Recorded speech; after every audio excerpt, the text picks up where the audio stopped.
Shalom jemaat yang dikasihi oleh Tuhan, semoga kita selalu dalam keadaan sehat, semangat, bahagia, dan bersukacita di tengah apapun yang kita hadapi saat ini. Musim boleh tak menentu, keadaan boleh terus berubah, tetapi kasih setia Tuhan dan sukacita dari Tuhan selalu ada dalam hati orang percaya. Hari ini kita akan belajar satu tema yang sangat indah, pujilah Tuhan, hai jiwaku. Mari kita berdoa sejenak sebelum kita merenungkan firman Tuhan. Tuhan, kepadamulah hati kami tertuju.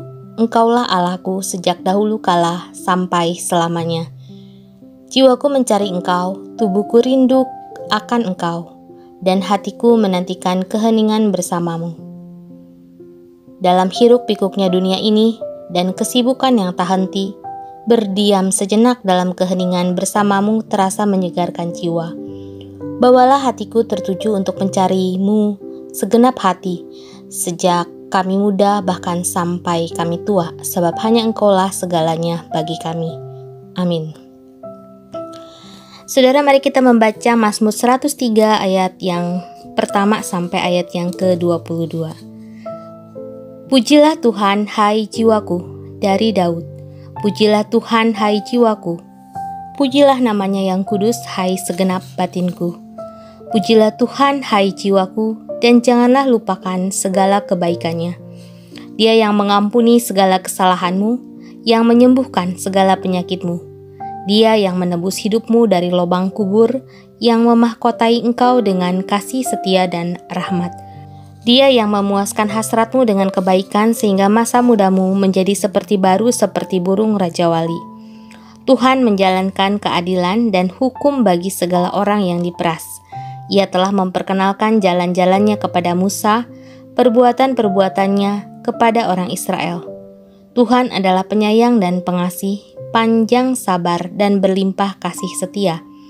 Tidak selalu ia menuntut, dan tidak untuk selama-lamanya ia mendendam. Tidak dilakukannya kepada kita setimpal dengan dosa kita, dan tidak dibalasnya kepada kita setimpal dengan kesalahan kita. Tetapi setinggi langit di atas bumi, demikian besarnya kasih setianya atas orang-orang yang takut akan Dia. Sejauh timur dari barat, demikian dijauhkannya daripada kita pelanggaran kita. Seperti Bapa sayang kepada anak-anaknya, demikian Tuhan sayang kepada orang-orang yang takut akan Dia. Sebab Dia sendiri tahu apa kita. Dia ingat bahwa kita ini debu. Adapun manusia hari-harinya seperti rumput, seperti bunga di padang, demikianlah ia berbunga. Apabila angin melintasinya, maka tidak ada lagi ia, dan tempatnya tidak mengenalnya lagi. Tetapi kasih setia Tuhan dari selama-lamanya sampai selama-lamanya atas orang-orang yang takut akan Dia, dan keadilannya bagi anak cucu, bagi orang-orang yang berpegang pada perjanjiannya, dan yang ingat untuk melakukan titahnya. Tuhan sudah menegakkan tahtanya di surga, dan kerajaannya berkuasa atas segala sesuatu. Pujilah Tuhan, hai malaikat-malaikatnya, hai pahlawan-pahlawan perkasa yang melaksanakan firman-Nya dengan mendengarkan suara firman-Nya. Pujilah Tuhan, hai segala tentaranya, hai pejabat-pejabatnya yang melakukan kehendak-Nya. Pujilah Tuhan, hai segala buatannya, di segala tempat kekuasaannya. Pujilah Tuhan, hai jiwaku. Saudara, berbahagialah kita yang senantiasa mendengarkan, merenungkan firman Tuhan dari waktu ke waktu. Tema yang akan kita renungkan pada hari ini adalah pujilah Tuhan, hai jiwaku. Saudara, bagaimana perasaanmu jika ada seseorang yang memujimu dengan tulus? Tentunya kita akan senang, bukan? Seorang anak yang terbiasa menerima pujian tulus dari orang tua akan tumbuh menjadi anak yang percaya diri dan merasa dikasihi. Seorang suami yang memberikan pujian tulus kepada istrinya, demikian sebaliknya, akan menambah kualitas cinta dan memperdalam relasi suami istri tersebut. Seorang guru yang memberikan pujian tulus kepada anak-anak muridnya, maka akan terjadi relasi yang indah dalam dunia kegiatan belajar mengajar. Seorang atasan atau bos yang bisa memuji karyawannya dengan tulus akan meningkatkan kinerja karyawannya untuk bekerja lebih baik. Saudara, di dunia marketing, pujian sering kali menjadi harga mati untuk memenangkan sebuah tender atau penjualan. Tentu saudara, memberikan pujian perlu pada tempat dan waktu yang pas, serta diberikan dengan kapasitas yang cukup, tidak berlebihan juga. Pujian yang berlebihan akan memberikan dampak negatif, baik bagi si pemberi pujian maupun penerima pujian. Pujian berlebihan tidak lagi menempatkan kejujuran di dalamnya. Penerimanya bisa lupa diri, menganggap diri selalu lebih penting, dan semakin haus akan pujian-pujian berikutnya. Saudara, sebaliknya, pujian yang tulus lahir dari kejujuran karena menghargai orang yang dipuji dengan kesungguhan hati. Akan terasa sangat menyenangkan jika kita pernah memberikan pujian yang tulus kepada orang-orang yang kita kasihi atau orang-orang yang berelasi dengan kita. Apakah kita pernah memberikan pujian yang tulus kepada Tuhan? Saudara, hari ini kita akan belajar dari pemazmur bagaimana hidupnya melakukan dan memberikan pujian kepada Allah. Apa yang membuatnya menulis syair yang begitu indah yang berisi pujian kepada Allah? Pemazmur memulainya dengan pujilah Tuhan, hai jiwaku. Saudara, dalam perikop ini ada 3 kali pemazmur mengatakan pujilah Tuhan, hai jiwaku. Mari kita lihat sosok pemazmur, yakni Daud dalam hal ini. Seorang yang pernah berprofesi sebagai gembala yang sederhana, gembala kambing domba ya. Lalu dia juga seniman, dia penyair, dia pemusik. Lalu dia juga pernah menjadi asisten raja. Juga pernah menjadi seorang yang ahli strategi perang. Dan puncak karirnya saudara, dia pernah menjadi raja Israel yang sangat besar kuasanya. Daud pernah dalam keadaan yang paling sunyi dalam hidupnya dan pernah juga merasakan tepukan, sorakan, dan sorotan begitu banyak orang saat memenangkan peperangan, bahkan saat berada di puncak prestasi hidup. Daud pernah dalam masa-masa kedekatan dengan Allah yang adalah segalanya, dan pernah juga saudara, Daud jatuh dalam dosa yang menjauhkan dirinya dari perkenan Allah sementara waktu. Saudara, Daud sosok manusia biasa, sama seperti kita, dan dari semua pengalaman hidupnya, ia menuliskan syair yang indah, pujilah Tuhan, hai jiwaku. Pengalaman hidup yang naik turun membuat Daud menyadari bahwa ketenangan di dalam hidup hanya ada di dalam Tuhan. Relasi dengan Tuhan, Sang Empunya hidup, tentu perlu dibangun dari waktu ke waktu. Dan dalam kesendiriannya, dalam kebanggaan dan keletihannya, ia berkata, pujilah Tuhan, hai jiwaku. Saudara, ini adalah kalimat perintah kepada dirinya yang terdalam, yakni kepada jiwanya. Ketenangan di dalam diri adalah ketenangan di dalam jiwa yang terdalam. Sebuah ruang di dalam diri yang hanya bisa terpuaskan jika diisi oleh hadirnya Tuhan. Pujilah Tuhan, hai jiwaku. Saat memuji Tuhan dari dalam jiwa, pujian yang sebenarnya memang akan keluar, saudara. Karena ini adalah ekspresi hati terdalam, bagian yang tak mungkin dapat dimanipulasi di hadapan Allah, sekalipun sering dipoles di hadapan sesama. Bukankah Allah melihat hati? Saudara, ingatkah saat Allah ingin mencari seorang raja pengganti Raja Saul untuk Israel? Allah meminta Nabi Samuel untuk pergi ke keluarga Isai untuk mengurapi seorang anaknya yang akan menjadi raja. Saat Nabi Samuel melihat kakak Daud yang kekar, perawakan bagus, dan hendak mengurapinya sebagai raja, Tuhan berkata, jangan pandang parasnya atau perawakan yang tinggi, sebab aku telah menolaknya. Bukan yang dilihat manusia, yang dilihat Allah. Manusia melihat apa yang di depan mata, tetapi Tuhan melihat hati. Saudara, Daud terpilih menjadi Raja Israel karena hatinya terpaut kepada Allah. Daud tahu betul bagaimana Allah menilik hati. Pujilah Tuhan, hai jiwaku, sebuah ungkapan yang mengajak kita untuk kembali jujur dengan hati nurani terdalam untuk memuji Allah. Pujilah namanya yang kudus, hai segenap batinku. Lanjut Daud. Dia yang layak menerima pujian kita adalah Allah yang kudus, Allah yang suci, Allah yang tak kompromi dengan dosa.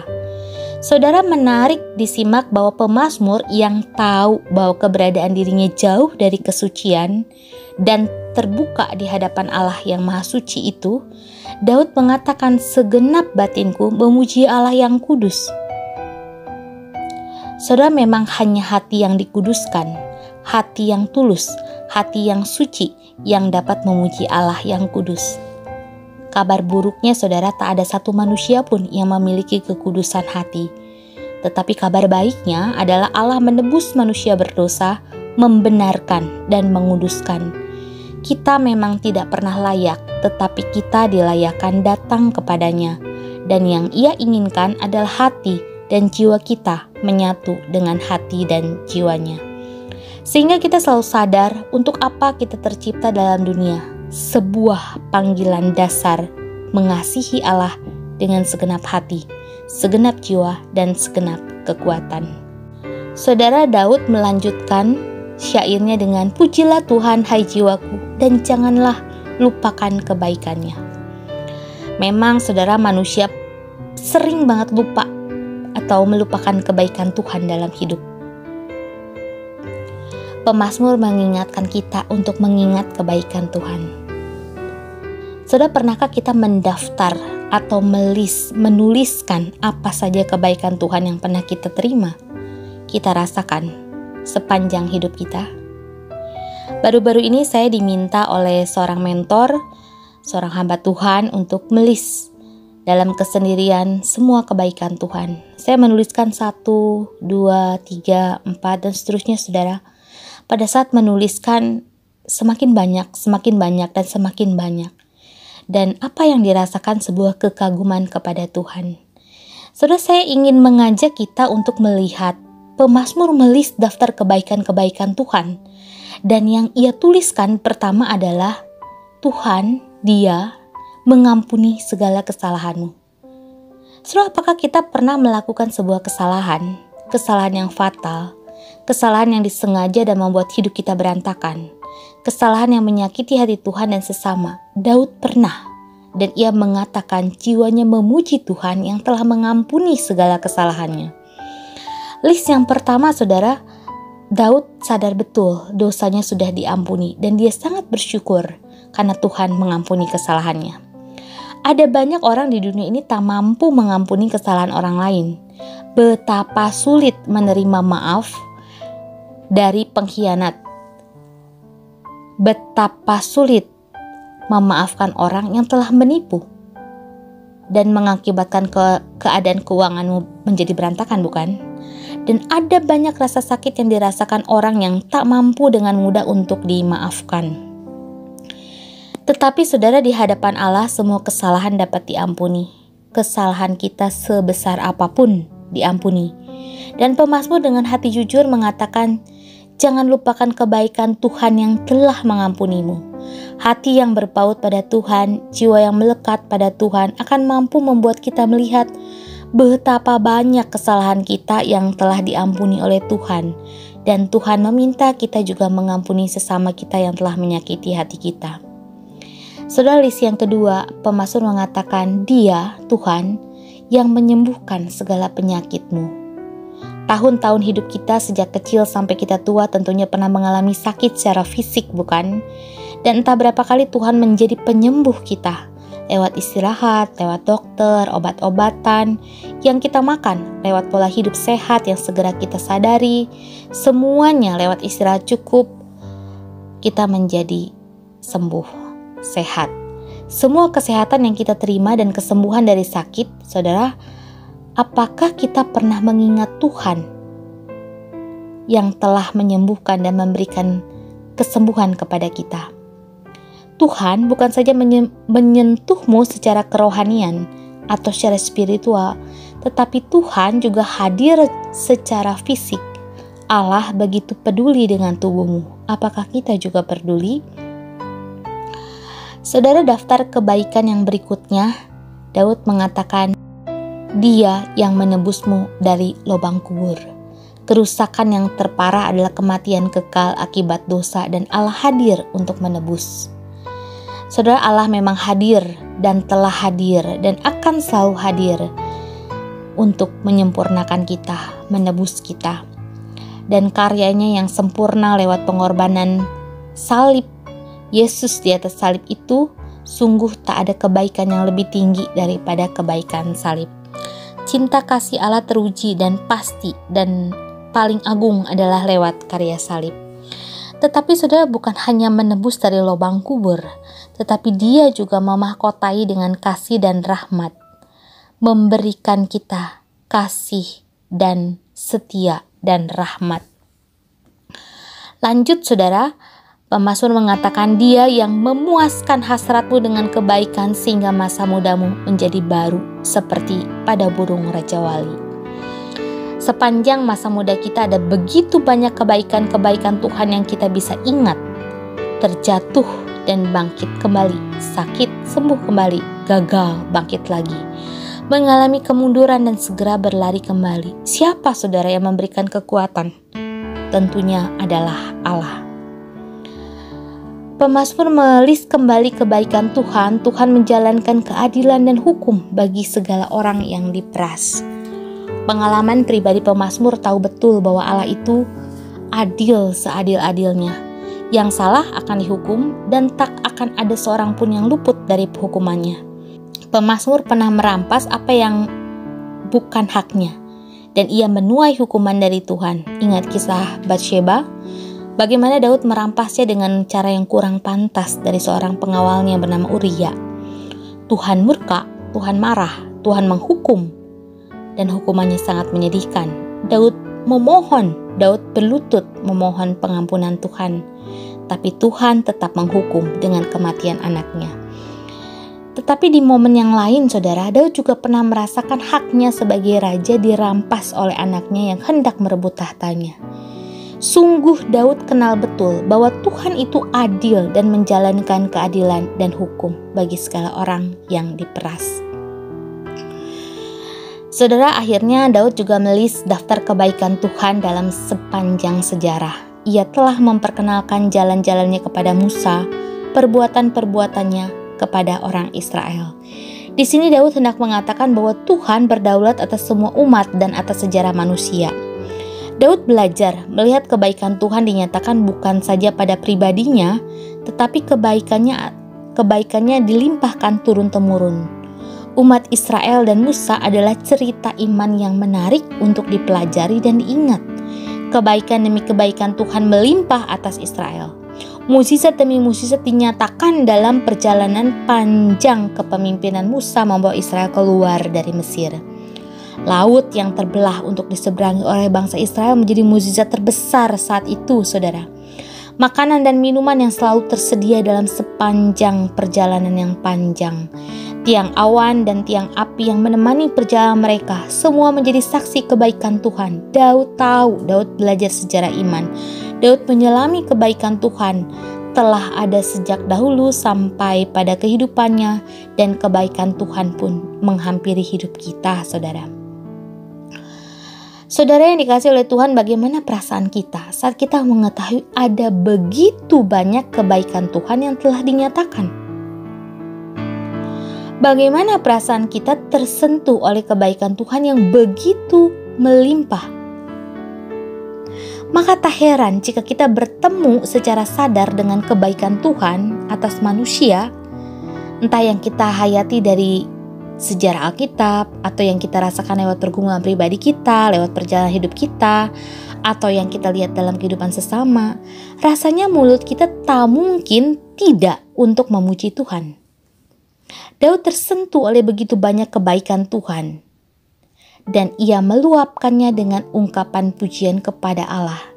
Dan ia menyerukan, pujilah Tuhan, hai jiwaku, dan janganlah lupakan segala kebaikannya. Saudara, dari kisah ini sebenarnya apa yang kita pelajari? Apa yang akan kita dapatkan jika hati kita terus memuji Allah? Daud mengajak kita untuk memuji Tuhan. Ada dua hal, saudara. Yang pertama, agar kita ingat siapa Tuhan.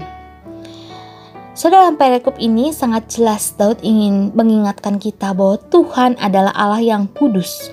Kita diminta untuk selalu hidup benar, tidak menyimpang ke kanan atau ke kiri. Kekudusannya selalu mengingatkan kita untuk selalu sadar ada Allah yang melihat hidup kita. Ada Allah yang melihat perbuatan kita. Ada Allah yang melihat hati kita. Tak ada satupun hal yang dapat tersembunyi di hadapannya. Tetapi Daud juga ingin memberitahu kita bahwa Allah yang kudus itu adalah Tuhan yang penyayang dan pengasih. Hal ini mengajak kita untuk selalu merasakan kasih sayang yang tulus dari Allah.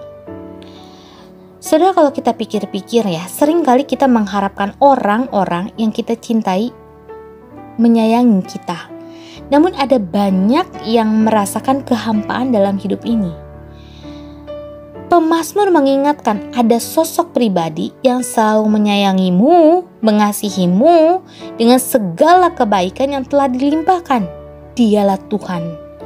Bukankah Tuhan layak untuk menerima pujian dari kita?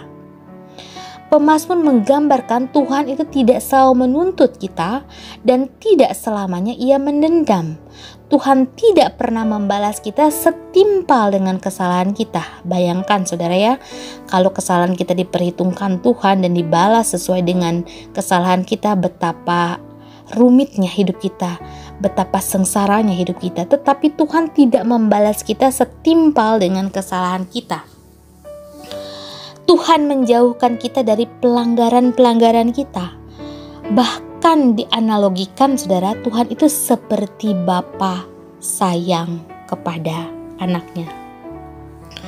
Saudara, pemazmur mengajak kita untuk memuji Tuhan dengan jiwa kita supaya kita menyadari siapa kita di hadapannya.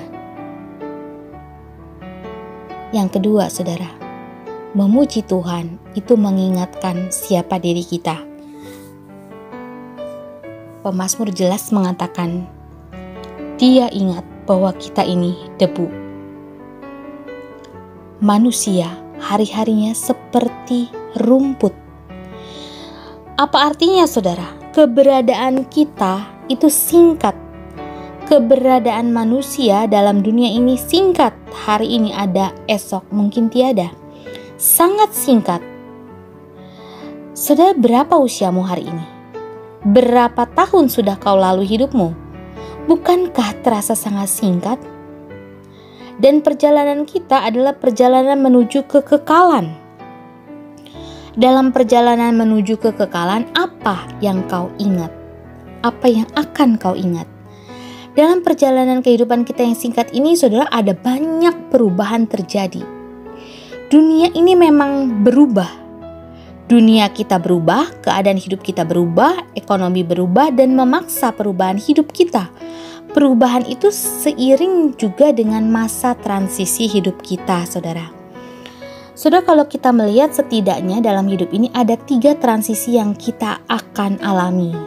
Yang pertama, transisi yang tak terelakkan yang mengalir dari arus normal kehidupan manusia.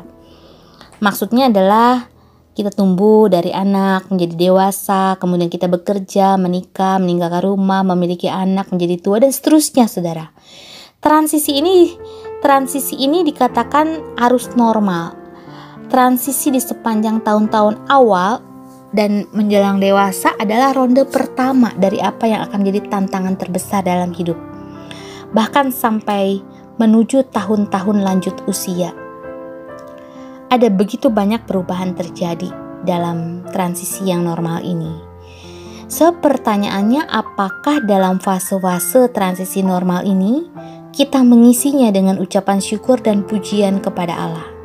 Atau pertanyaannya begini, di usia berapa atau fase kehidupan mana hati dan jiwa kita dapat memuji Allah dengan jujur dan tulus? Transisi yang kedua, saudara, transisi yang berasal dari perubahan tak terelakkan dalam dunia kerja kita. Saudara, sejak manusia memasuki usia produktif, kita akan mulai mencari pekerjaan yang memenuhi kebutuhan hidup kita. Profesi yang kita tekuni, ada juga mungkin perubahan karir. Sebagian orang merasakan kenaikan jabatan, kenaikan income, turun lagi, naik lagi. Bahkan juga barangkali di waktu-waktu tertentu pernah merasakan yang namanya PHK, tak memiliki gaji atau uang dalam rentang waktu tertentu, atau keluar dari status kepegawaian, atau bagi seorang petani tak mampu lagi mengolah tanah pertaniannya, bagi pengusaha mengalami kebangkrutan. Sudah ada banyak yang tak terelakkan dalam hidup kita di usia produktif. Kita tak lagi berasumsi bahwa kita memiliki satu pekerjaan saja di sepanjang tahun dewasa kita. Ini sesuatu yang sangat sulit. Dan apakah kita mampu dengan jujur memuji Allah dalam kondisi seperti ini? Saya menyadari bahwa apa yang kita miliki adalah titipan dan hanya sementara, membuat kita kembali untuk mengingat Allah adalah pemilik hidup kita. Saudara yang dikasihi oleh Tuhan, fase yang kedua ini, transisi yang kedua ini, fase dunia kerja dan segala kesibukannya seringkali menyita waktu dan energi kita. Menyita banyak waktu kita untuk mampu berdiam diri dan berelasi dengan Allah yang kekal. Dalam fase yang ini, saudara, seringkali identitas kita menjadi kabur. Apa yang kita kerjakan seolah-olah menjadi identitas kita. Sehingga saudara, kejadian-kejadian yang tak terelakkan membuat kita seperti mengalami krisis identitas diri. Padahal yang seharusnya saudara, identitas kita bukan dibentuk karena profesi kita atau karena jabatan kita, tetapi identitas kita dibentuk dari siapa kita di hadapan Allah.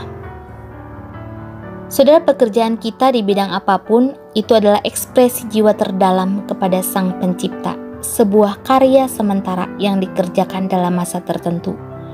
Tetapi identitas kita akan tetap selamanya sekalipun kita sudah tidak berprofesi yang pernah kita geluti, atau sekalipun kita sudah memasuki masa-masa pensiun tidak memiliki penghasilan.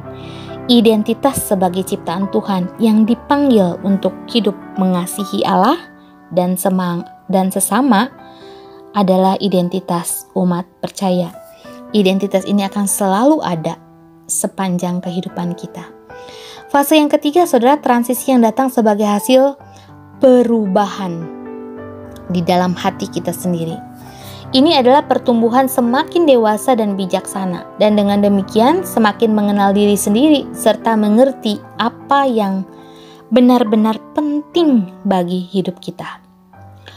Saudara, fase yang ini, transisi ini seringkali datang secara perlahan, membutuhkan keberanian untuk mengambil langkah tertentu untuk mencetus sebuah perubahan.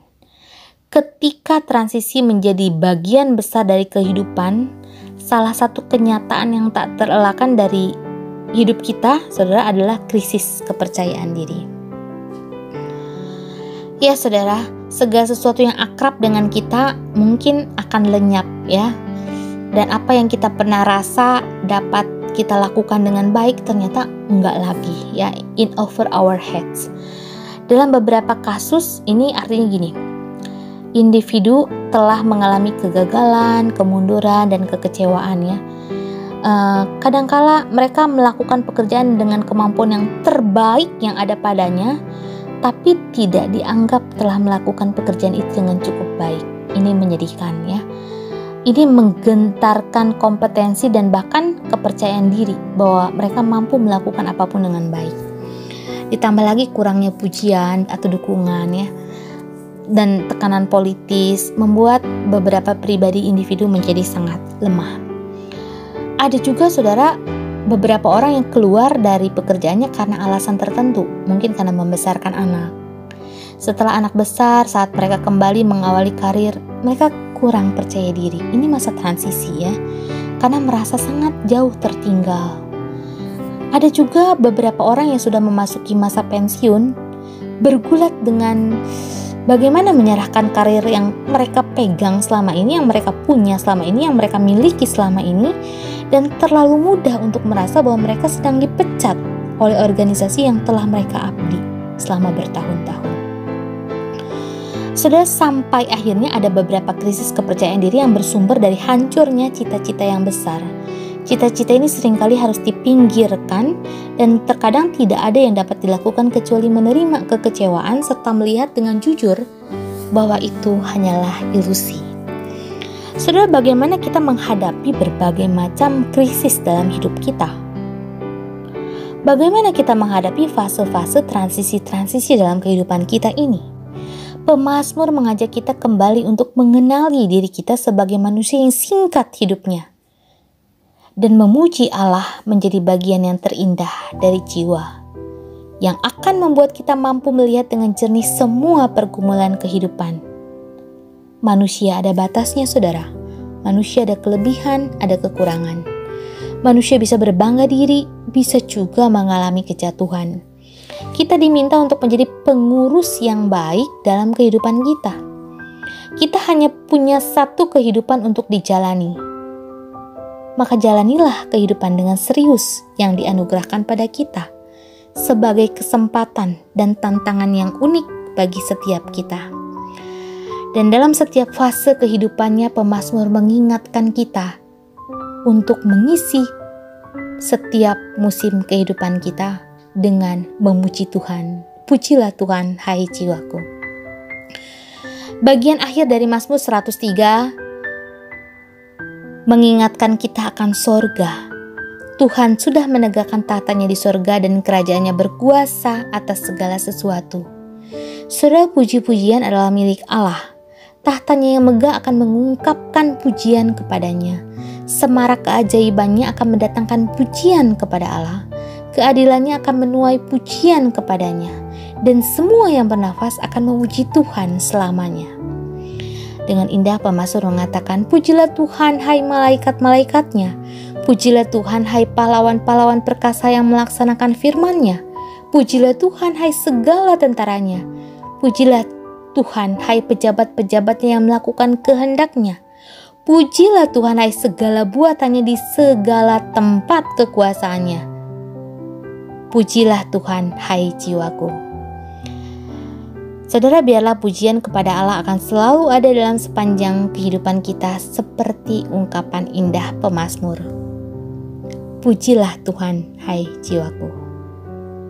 Mari kita berdoa. Tuhan Allah yang kudus, terima kasih karena Engkau melayakkan dan menguduskan hati kami, sehingga hati kami dapat menghampirimu dalam doa. Sungguh tak ada yang tersembunyi di hadapan-Mu. Seringkali kami ingin menyenangkan hati-Mu namun gagal dengan segala kelakuan hidup kami. Tetapi kami ingin selalu menjadi pribadi yang mengasihi-Mu, menyadari keberadaan-Mu dan menyenangkan-Mu selalu. Allah yang penyayang dan pengasih, terima kasih untuk pembelajaran hari ini. Biarlah dalam setiap momen kehidupan kami memuji kebesaran dan kebaikan-Mu. Saat kami mengalami kegagalan dalam hidup, jatuh di dalam dosa, segeralah menyadari kami dan bawalah kami kembali kepadamu. Saat kami memegahkan diri dan merasa memiliki segalanya, berilah kami kesadaran bahwa apapun yang ada dalam hidup kami adalah pemberian-Mu. Saat kami mengalami kemunduran, kekecewaan, dan keadaan yang menurut kami buruk, bawalah kami melihat semua yang terjadi ada dalam kebaikan-Mu. Untuk membawa kami kembali melihat tujuan kami tercipta adalah untuk memuji-Mu dan memuliakan-Mu. Ya Allah, berilah kami kepekaan hati untuk memuji-Mu selalu dari hati yang terdalam. Di dalam nama-Mu kami berdoa. Amin. Selamat hari Minggu, saudara. Tuhan Yesus memberkati.